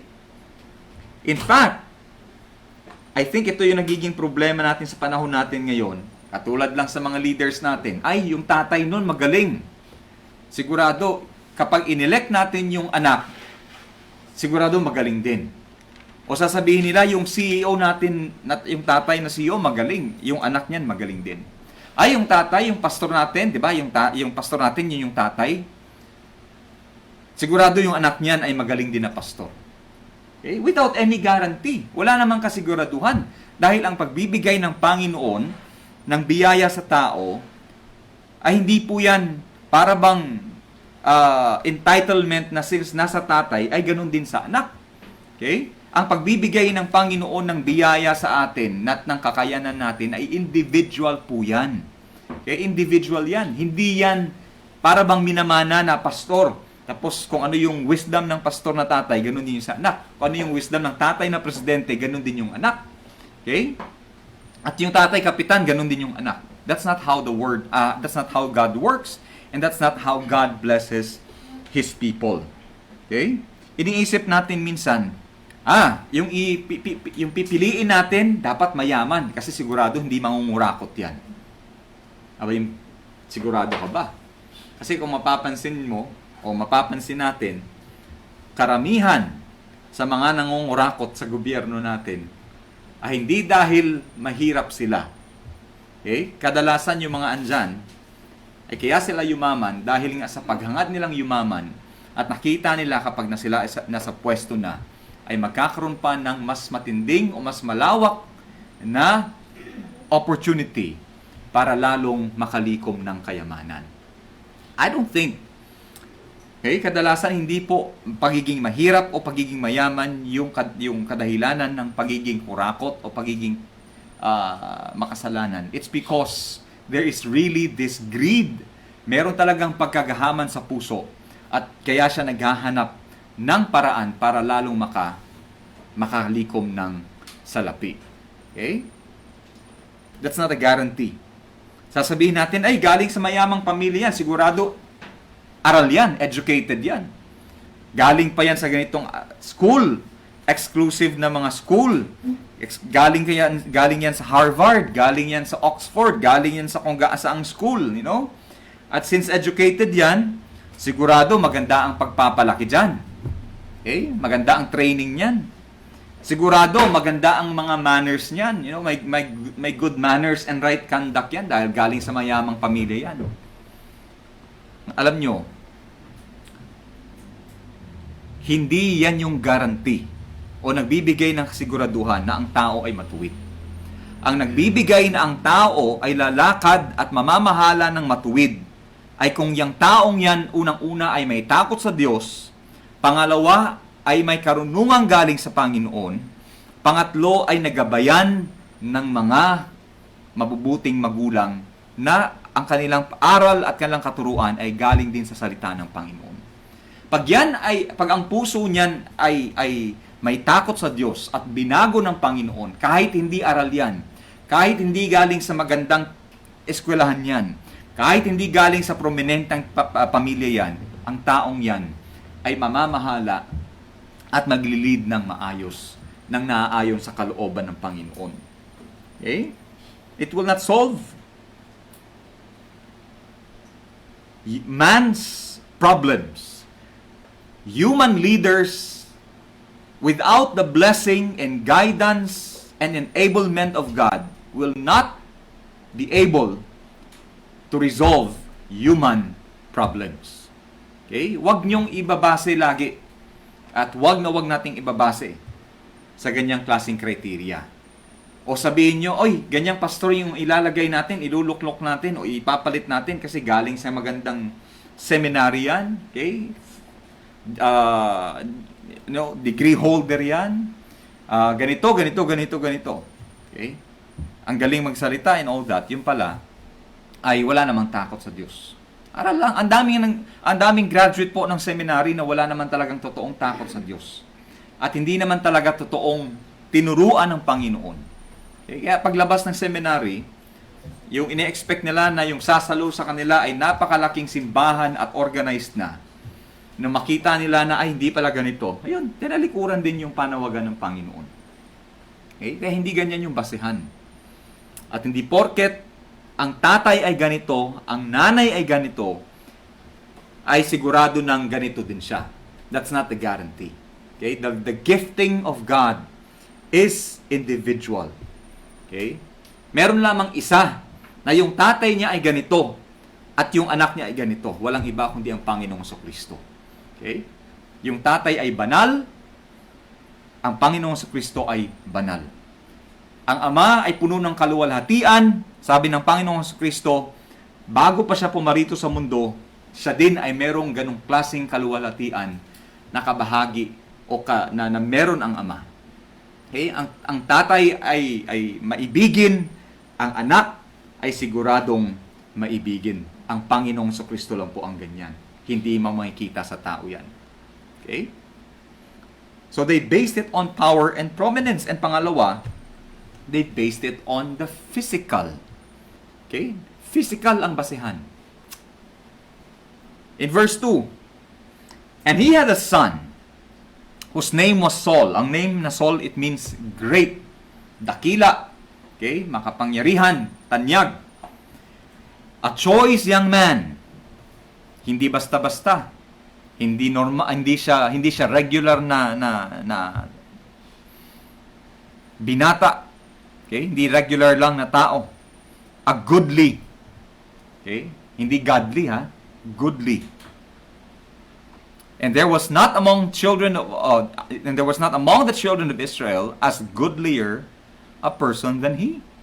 Okay? Ibig sabihin, pag nakita mo itong si Saul, sasabihin mo talaga, kakaiba tong taong ito. Okay? Ibang-iba yung forma. Ang word na goodly means to say favor. Favor, he's a favored man. Physically, sa kanyang pangatawan at sa itsura niya. Artistahin talaga. Okay? And can you believe that? Ang sabi pa po dito, and from his shoulders and upward, he was higher than any of the people. Siya, sa buong bansa ng Israel, siya ang pinakamatangkad.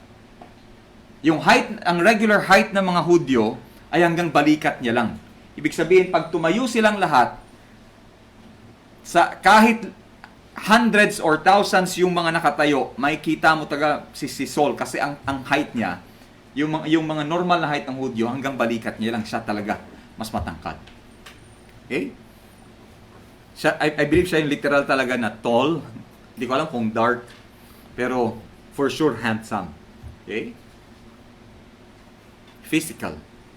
The physical basis or description of Saul. But come to think about it, yung bansa na ito ay magkakaroon ng kanilang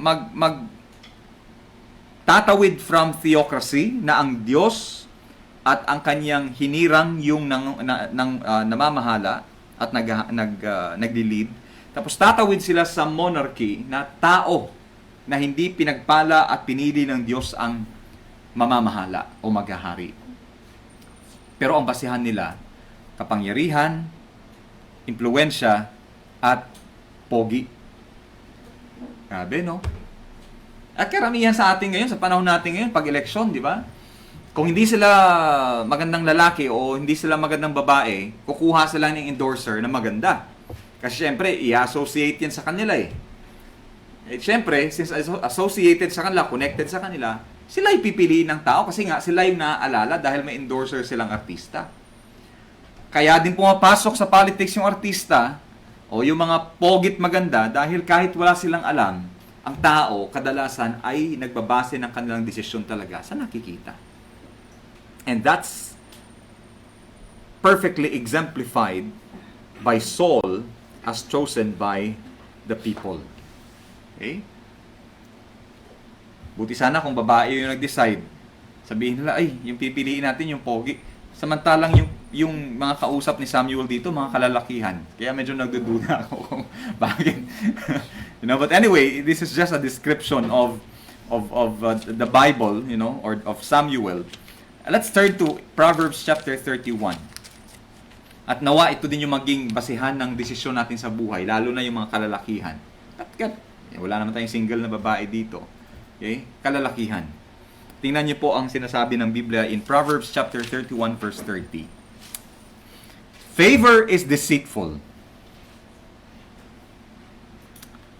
and beauty is vain.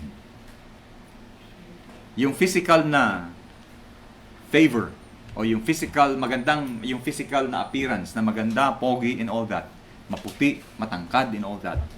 Sabi niya nakakadaya yan. At ang kagandahan ay mawawalan din ng kabuluhan. But a woman that feareth the Lord, she shall be praised. Or you could say, but a man that fears the Lord, siya ay pupurihin. Okay? Hindi sila pupurihin dahil maganda. Pupurihin din ng mundo. Pero ang totoong pupurihin ng mga anak ng Diyos at totoong makakatanggap ng totoong pagpupuri ay yung mga taong may takot sa Diyos. Kaya kung kayo magdi-decide, kung kayo mag-aasawa, kung kayo pipili ng makakasama nyo sa buhay nyo, ang una nyong pipiliin, ang una nyong hahanapin sa tao, yung taong yan ba ay may takot sa Diyos? Okay? Ang taong yan ba ay may pag-ibig sa Diyos? Yun ang una nyong hahanapin. Hindi lang yung magaling mag-TikTok. Okay? Naku, maniwala kayo, pag yan talaga ang naging basihan nyo, okay? Ang galing-galing sumayaw, with all the filter, di ba? Yung mga filter ngayon, tapos nag-meet up na kayo, ibang-iba yung, di ba? Natatawas dito, which is true. No? Kaya nga, ang alam ko, meron sa China yata, no? Nagpakasal. Abay, after ng kasal, nung natanggal na yung makeup and all, hindi niya ni-expect, ganun pala itsura nung napangasawa niya. Ayun, nag-file agad ng kaso at alam ko, nag-file agad ng annulment yata dahil nga nadaya daw siya. Ay, ganun talaga pag yung hinahanap mo talaga at yung criteria mo ay pawang physical lang. Okay? Ganun din kahit sa pag-hire ng tao sa trabaho, di ba? Kung business owner ka, kung ang hinahanap mo lang is pleasing personality, abay maganda nga o pogi nga, kawatan naman. O maganda at pogi nga pero sinungaling naman, o tamad naman and all that, hindi talaga yan uubra. Okay? Naghahanap tayo ng pastor. Ang criteria natin ay yung magaling lang, Ang galing nga magsalita, may pangalawang asawa pala, o magaling nga magsalita, iba pala yung buhay niya kapag walang nakatingin, nakadaya po yan. Always, number one criteria is look for a person who fears the Lord. It will solve 99% of your problems, believe me. Okay? May tinuturo na sila. Okay? And I think it applies to all aspects of our lives. It applies to all aspects of our lives. Okay? Kasi maniwala kayo yung physical, pag dumating po yung mga unos ng buhay, pag dumating po yung mga problema ng buhay, yung physical, wala pong maiko-contribute yan. Ang mananaig po kung ano yung spiritual, kung ano yung kanyang takot sa Diyos, yung pag-ibig sa Diyos, yung kanyang kabanalan, yun po ang mananaig pag dumating yung mga problema ng buhay. Okay? Kaya mismo ang Panginoong Kristo, sabi niya, yung laman, walang pakinabang. It is the Spirit, sabi niya, the flesh profiteth nothing. It is the Spirit that gives life. It is the Spirit that quickens. It is the Spirit that brings life and meaning to a person. Okay? It is the spiritual that impacts and motivates the physical. Kung ano yung, sabi nga ni Jesus Christ, bantayan niyo yung puso kasi dyan nanggagaling. Yan yung pinagmumulan ng lahat ng mga desisyon natin at mga bagay-bagay sa buhay natin. Okay? Do not base it on the physical. Ngayon, kung makatagpo ka ng may takot sa Diyos at maganda pa, o may takot sa Diyos at magandang lalaki pa, edi thank God for that. Okay? But then again, believe me, kahit gaano pa kaganda o kapogi yan, pagdating ng ilang taon lang, mawawala din yan. Pero yung mananatili dyan ay yung pag-ibig ng Diyos na naghahari sa inyo at sa inyong kalagitnaan. Okay? Look for that. And not only that, okay, itong si Saul, okay, he also lacks, not only is it based on the physical, na-expose din po at na-reveal din kung anong klaseng tao talaga itong si Saul. Under the physical, okay, he lacks pastoral persistence. Hindi po pagpapastor ha, kundi pag sinabing pastor or pastoral persistence, yung care, yung pangangalaga doon para sa hahanapin niyang hayop na pinapahanap ng kanyang tatay. Okay? Kasi naglakad sila, ang layo ng pinuntahan nila, sabi niya, hindi natin mahanap, umuwi na nga tayo. Okay? Hindi katulad nung kinanta natin kanina, yung the 90 and 9, iniwan niya lahat. Okay? Kung saan-saan na napadpad, mahanap niya lang yung nawawala at naliligaw na tupa. Itong si Saul, syempre, galing sa mayamang pamilya, siguro nainitan lang at alam niyang wala na silang pagkain, hindi na sila makakasurvive. Sabi niya, uwi na nga tayo. Wala na siyang pakialam. He lacks pastoral persistence in contrast with Jesus Christ, who is the Good Shepherd. Okay? Kaya nga sabi ni Jesus Christ, pumarito ako para gawin ang kalooban ng aking Ama. At lahat ng tupa na ibinigay ng aking Ama, walang malalagas dyan, walang mapapahamak dyan. Paano kaya kung sinabi ni Jesus Christ na nako, yung mga ililigtas ko, makasalanan lang din naman. Okay? Ba't ba ako magpapapako sa krus? Hayaan mo na yan, likha na lang tayo ng bagong planeta na may bagong tao. Yung wala pang kasalanan. Kaya lang kasi, hindi maipapakita dyan yung pag-ibig ng Diyos. Hindi maipapakita dyan yung pagtitimpi at yung persistence ng Panginoong Kristo. Hindi maipapakita dyan yung kaluwalhatian ng Diyos. That's the reason why you would see here that this man, chosen by the Israelites, alam nila. Okay? Pinakita pa lang doon. Kaya nga tingnan nyo paano nyo malalaman kung ang isang tao ay mabait. Tingnan nyo yung treatment niya sa mga hayop. Kung basta-basta niya sinisipa, basta-basta niya sinasaktan yung hayop, maniwala ka, there's something wrong with that person. Okay? Why? Kasi yung treatment niya sa mas mahina sa kanya, sa mas mababa yung value sa kanya, ay nakikita mo sa treatment niya doon, kung ano nasa puso niya. Okay? And that's what Saul showed us. Okay? Konting hirap lang, ayun. Uwi na ako. Okay? Uwi na ako. He also lacks spiritual insight. Okay? He lacks spiritual insight. Would you believe? 'Di ba sinabi doon sa chapter 7 na in verse 15, and Samuel judged Israel all the days of his life, and he went from year to year in circuit to Bethel, Gilgal, Mizpah, in all parts of Israel.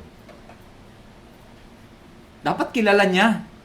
Kasi yung lingkod nga, yung alipin nga nila, kilala si Samuel. Narinig niya, merong taong nakatira doon na sugo ng Diyos. Itong si Saul, hindi niya alam na merong ganun. Okay? It shows that he had no concern whatsoever for anything related to the spiritual, anything related to God. Wala siyang pakialam. Okay? I believe ang kanyang concern lang is paano palaguin yung kung ano yung meron sila, paano magpayaman, yung comfort ng bahay and all that. Wala siyang pakialam sa mga spiritual na bagay which tells us kaya siya walang pakialam din at hindi niya kilala si Samuel. Okay? Tapos ito din, balik tayo doon, panaghanap kayo na makakapartner sa buhay. Walang desire sa Biblia, walang pagnanasang o pagnanais na magsamba. Yung gusto lagi yung masaya, yung mga maiingay, magulo, in all that. Naku po, tumakbo na kayo. Okay? Layuan nyo na yan. Kung ang kagustuhan niyan ay magulo, may ingay and all that, yan din ang dadalhin niya sa relasyon nyo, maniwala kayo. Okay? Maniwala kayo. Kahit nababaliw-baliw ka pa dyan dahil kung ano mang mga reason na meron ka, okay? Please, layuan mo na. Hindi yan ang kalooban ng Panginoon para sa iyo. Hindi ka magkakaroon ng kapayapaan sa buhay mo. Okay? He lacked spiritual insight. Which tells us kung bakit sinabi niya, sige, meron pala niyan dito, sige, kaya lang, paano tayo pupunta doon? Wala tayong dala. Wala tayong ibibigay. Na parang iniisip niya na itong sugo ng Diyos o itong tao ng Diyos ay tutulungan lang sila kung meron siyang ibibigay. Na para bang kayang bilhin ang serbisyo o paglilingkod ng sugo ng Diyos. Okay? I believe itong word na present dito or gifts, it refers to the words, to the same gifts na sinasabi ng Biblia na huwag kayong tatanggap ng mga yan, lalo na sa mga sugo ng Diyos. Okay? Ibig sabihin ito po ay mga pampadulas o mga under the table o ito yung mga tinatawag nating mga bribes na ginagamit nila noon. Para kay Saul, magagawa mo lang yan o matutulungan ka lang yan pag meron siya makukuha sa iyo. Okay? Naalala ko si kapatid na may-ari ng isang resort. Nung nagre-register siya ng kanyang resort, alam nyo, sabi niya, napakahirap pala mag-register. Kasi ipaparamdam talaga sa iyo ng mga ahensya ng gobyerno na gagalaw lang ang papeles mo pag meron kang pampadulas. Sabi niya, napakahirap. Kaya sabi niya, wala akong magagawa kundi bumigay din doon sa hinihiling at dinidemand nila para lang gumalaw yung papeles. Pero dahil sa ating mga anak ng Diyos, wala dapat ganyan. Kahit walang sukli, kahit wala kang matatanggap, tumulong ka. Bakit? Kasi ang Panginoon mismo ang siyang magbabalik at magbibigay sa iyo ng pagpapala sa mga bagay na hindi kayang suklian na tinutulungan natin. Okay? Help in the name of the Lord Jesus Christ. And finally, dito po sa physical na basis ng mga Israelites, he also lacks discernment. Okay? He has no clue. Sinabihan pa siya ni Samuel na bukas mamaya sasabihin ko sa iyo kung ano yung nasa isip mo. Bakit? Ano bang sinasabi niya? Kasi ang sinabi ni Saul, sabi niya, sa lahat ng mga tao, bakit ako? Bakit kami? Okay? Wala siya talagang clue. Bakit wala siyang clue? Dahil nga, hindi naman talaga siya binigyan ng Panginoon ng clue. Bakit siya hindi binigyan ng Panginoon ng clue? Kasi hindi naman siya yung kalooban ng Panginoon na maglilid at maghahari sa bayan ng Israel. That is why the Lord did not speak to Saul openly In contrast with God speaking to Samuel in his ears. Grabe, no? Yung binulungan, kinausap ng Diyos si Samuel. Bukas, may darating dito. Samantalang kay Saul, ginamitan pa ng Panginoon ng hayop para lang makapunta si Saul doon. Wala siyang clue dahil hindi naman talaga siya binigyan ng Panginoon ng idea kung ano ba ang mangyayari. Sa pamamagitan lamang ni Samuel. Okay? Kaya pag meron kayong nahanap na tao na puro physical, okay? Wala siyang pag-ibig, totoong pag-ibig, lalo sa mga mahihina, sa mga nangailangan ng tulong. Walang spiritual insight, walang clue sa nangyayari sa buhay niya, sa nangyayari sa spiritual na mga bagay. That person is not from God. Okay? That is the wrong choice. Dalawang lessons na po as we close. Number 1, pag tayo po ay nag-decide, pag tayo po ay pumili, kapag tayo po ay gumawa ng isang bagay, tanggalin niyo po sa criteria niyo yung basihan ng kapangyarihan, yung basihan ng prominence, ng impluensya, yung basihan ng mga physical advantages. Okay? Tanggalin niyo yan. Maraming may ganyan. Okay, huwag kayong pumili at mag-decide dahil yung makapangyarihan, tanyag, may impluensya, maganda, matalino, and all that. Maraming ganyan. And yet, walang takot sa Diyos. Walang totoong pag-ibig. Kasi kung yung taong yan may takot sa Diyos, sigurado, at may pag-ibig sa Diyos, totoo din magiging pag-ibig sa iyo niyan. Kung yung taong yan ay may takot sa Diyos, kahit hindi mo bantayan sa trabaho yan, gagawa ng mabuti yan dahil nga may takot sa Diyos. Okay? Mapagkakatiwalaan yan. Gagawa ng maayos na bagay yan dahil may takot sa Diyos. Don't base it on power, prominence, and physical advantages. Examine the heart through the person's life. Tingnan nyo yung puso niyan. Paano nyo malalaman kung ang taong yan o ang puso niyan ay dalisay at mabuti? Well, meron ba siyang pagkauhaw sa katotohanan? Meron ba siyang takot sa Diyos? Iniibig ba niya ang Diyos at ang mga anak ng Diyos? Hindi pwedeng iniibig niya ang Diyos pero galit siya sa mga anak ng Diyos. Mahirap yun. Kaya sabi ng Panginoon, paano mo iibigin ang Diyos na hindi mo nakikita? Yung kapatid mo nga na nakikita mo, hindi mo kayang ibigin. Kasi nungalingan yan. Ngayon, kapag yung taong yan ay nagsasabing minamahal niya ang Diyos, at the same time, minamahal at iniibig niya ang kanyang kapwa, I believe that person is consistent. That person is sincere and true. Does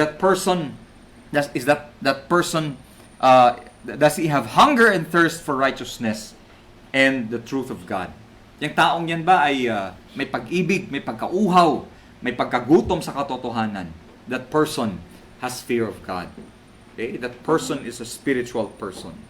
Ang taong yan, meron bang pagkamunghi sa kasalanan.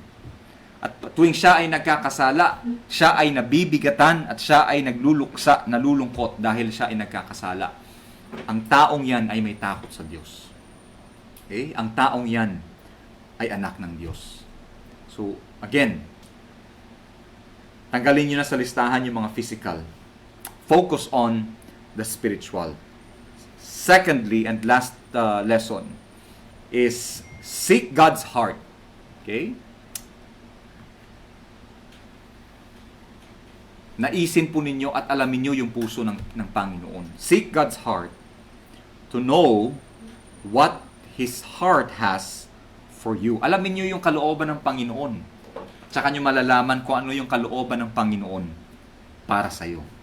Okay? Saan mo malalaman yung kalooban ng Panginoon? Andito po, isinulat niya na lahat sa Biblia.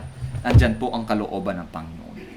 Ngayon, pag nalaman mo na yung kalooban ng Panginoon dyan, tsaka mo malalaman kung ano yung kalooban ng Panginoon para sa'yo. Okay? Dyan mo malalaman. Malalaman mo yung kalooban ng Panginoon. Kadalasan malalaman mo yung kalooban ng Panginoon dahil ito ay mabuti. Okay? Mabuti yan. Sigurado, walang ibibigay ang Panginoon na masama. Sometimes, o minsan, Medyo mahirap yung kalooban ng Panginoon sa atin, pero yan ay nagdadala ng kalinisan at kabanalan sa buhay natin. Ang Panginoon, pag nagpapadala ng, o hinahayaan niyang dumanas tayo ng medyo mahihirap, nagdadala ng kabanalan yan. Kasi tatanggalin niya yung mga karumihan sa buhay natin. Okay? Minsan, mahirap alamin yung kalooban ng Panginoon, napaka-misteryoso. Pero never na ang kalooban ng Panginoon ay masama at never na magdadala ng kapahamakan. Okay? Kaya alamin natin ang kalooban ng Panginoon. Seek God's heart and His will. Because His will and knowing God's will, kapag inalam nyo ang kalooban ng Panginoon at ang kagustuhan ng Panginoon, mapapansin nyo, mismo yung kalooban nyo at mismo yung kagustuhan nyo ay mag-a-align. Okay? Mag-a-align sa kalooban ng Panginoon. Nasasabihin mo later on, ay, kung ano pala yung kalooban ng Panginoon, siyang masusunod at hindi ang kalooban ko. I'd like to close in a verse in Psalm 37 verse 4 to 5. Okay? Psalm 37 verse 4 to 5. Isa po ito sa magandang panghawakan dapat ng isang mananampalataya. Okay? Psalm 37 4 to 5. I-highlight nyo, i-memorize nyo, alamin nyo. Okay? Itong verse na ito. Verse 4, sabi po dyan, delight thyself in the Lord and do good. Delight thyself in the Lord. And verse 3 pala, trust in the Lord and do good. So shalt thou dwell in the land, and verily thou shalt be fed. Verse 4, delight thyself in the Lord. Gawin mong kasiyahan. Kalugdan mo. Okay? Hanapin mo ang mga bagay na kinalulugdan ng Panginoon at ibibigay niya ang mga hinahangad ng iyong puso. Okay? Siya mismo magbibigay ng mga hinahangad ng iyong puso nang naaayon sa kanyang kagustuhan. Commit thyself unto the Lord. Okay? Ipagkatiwala mo ang iyong buhay, ang iyong pamumuhay sa Panginoon. Pagkatiwalaan mo siya at siya din ang gagawa ng paraan para yan ay matupad. Okay? Trust the Lord, delight thyself in the Lord, and commit thy way unto the Lord. Okay? And by doing that, hindi nakabase sa mga physical, sa kapangyarihan, sa mga nakikita ang mga desisyon natin, kundi nakabase siya, nakaangkla siya sa spiritual at kalooban ng Panginoon. Yan, going back doon sa title natin, A King After Man's Own Heart. Ano kaya ang kahihinatnan niyan later on? Later on pa po natin malalaman. But for now, the lesson is, seek the will of the Lord. Okay? Naisin mo, hanapin mo, unahin mo ang kalooban ng Panginoon. At siya po ang magbibigay ng gabay sa ating pamumuhay at siya po ang magbibigay ng liwanag sa ating mga landas. Okay? Tayo po'y manalangin. Panginoong Diyos, salamat sa aral na ibinigay niyo po sa amin ngayong umaga.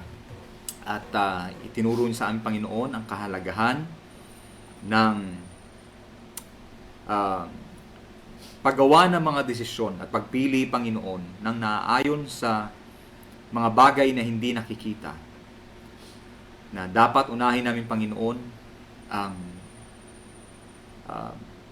pagpili ng tao o mga kung ano man, Panginoon, na merong takot sa inyo.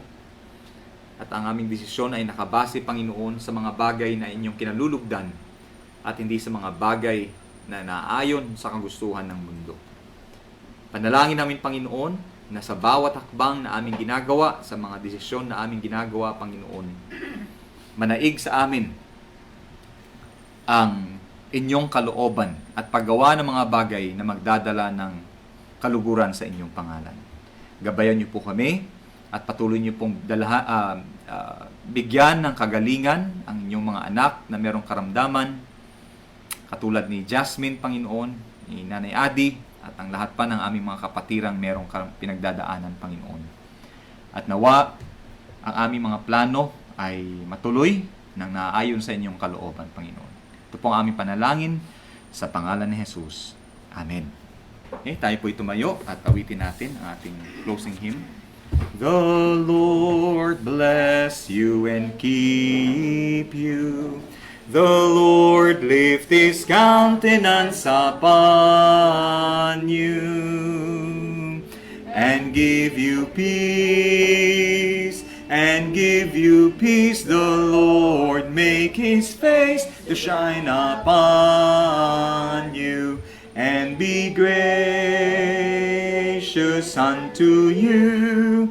Be gracious, the Lord be gracious, gracious unto you. Amen.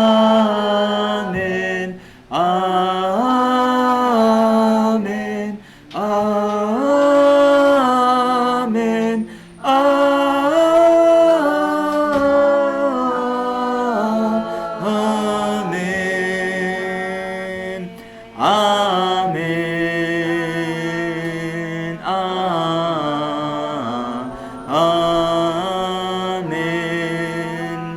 Amen. Amen. Okay, may the Lord bless you. At pagpalain po kayo ng Panginoon. Diyan po nagtatapos ang ating pagsamba. Konting announcement lang po, okay, before we have our lunch. So, let's